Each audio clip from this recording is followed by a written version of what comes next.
Hello guys, இன்றைக்கி நம்ம science பேக்கிங்கில் என்ன பார்க்க போகிறோன்னா, எனக்கு வந்த ஆர்டர் தான் உங்கள் கூட ஷேர் பண்ணிக்க போகிறேன். வாங்க இன்க்ரீடியன்ஸ் பார்க்கலாம். எக்கு, மைதா, கொக்கோ பவுடர், சாக்லேட்டை மெல்ட் பண்ணி வச்சுருக்கேன் பட்டர் கூட, தென் பவுடர் சுகர். இப்போ 3 எக்ஸ் கூட ஒரு மூடி வெனிலா எசன்ஸ் போட்டுக்கோங்க. போட்டுட்டு இதை நல்லா பீட் பண்ணிக்கணும்.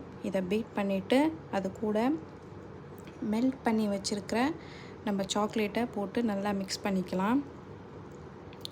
அதுக்கடுத்து பார்த்திங்கனாக்கா மைதா அண்ட் கொக்கோ பவுடர் நான் மெஷர் பண்ணி வச்சுருக்கேன். அதை இப்போ இது கூட சலிச்சு சேர்த்துக்கலாம்.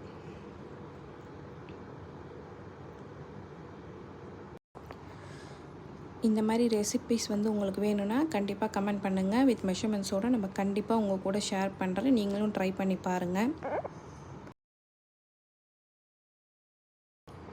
இப்போது மைதா அண்ட் கொக்கோ பவுடரை சலிச்சு சேர்க்க போகிறோம். ஏன் சலிச்சு சேர்க்குறோன்னாக்கா கட்டி தட்டாமல் இருக்கும். கொக்கோ பவுட்ரு பார்த்திங்கன்னா கட்டி கட்டியாக இருக்கும். அதை நம்ம சலிச்சு சேர்க்குறப்ப நல்லா ஃபைன் பவுடராக நம்மளுக்கு கிடைக்கும். நல்லா சலிச்சுட்டு இதை நல்லா ஒரு ஒயர் விஸ்கை வச்சு நல்லா பீட் பண்ணி எடுத்துக்கோங்க.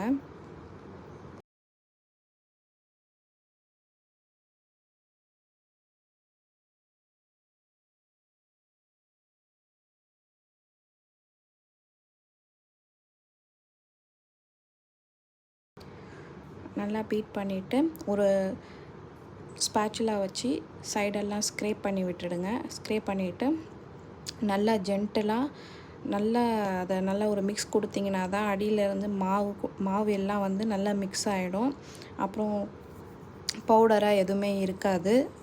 இப்படி மிக்ஸ் பண்ணுறதுனால பேட்டர், சாக்லேட், அப்புறம் அந்த எக்கு எல்லாமே ஒன்றா மிக்ஸ் ஆகிடும். அதுதான் ப்ரௌனிக்கு நல்ல டேஸ்ட் கொடுக்கும். இல்லைனா பேட்டரில் கட்டி கட்டியாக இருக்கும். இப்போ இதை ஒரு பேனில் ஊற்றி டூத் பீக்கை வச்சு ஏர் பபிள்ஸ் எல்லாம் ரிலீஸ் பண்ணிடலாம். பண்ணிவிட்டு கஸ்டமர் நம்மக்கிட்ட நட்ஸ் போட்டு கேட்டிருந்தாங்க. நல்லா தாராளமாக நட்ஸ் பவுடர் எல்லாம் ஆட் பண்ணிடலாம். இந்த ப்ராசஸ் பண்ணுறதுக்கு முன்னாடியே நான் ஓடிஜியை 180 டிகிரிக்கு 10 மினிட்ஸ் ப்ரீ ஹீட் பண்ணிட்டேன்.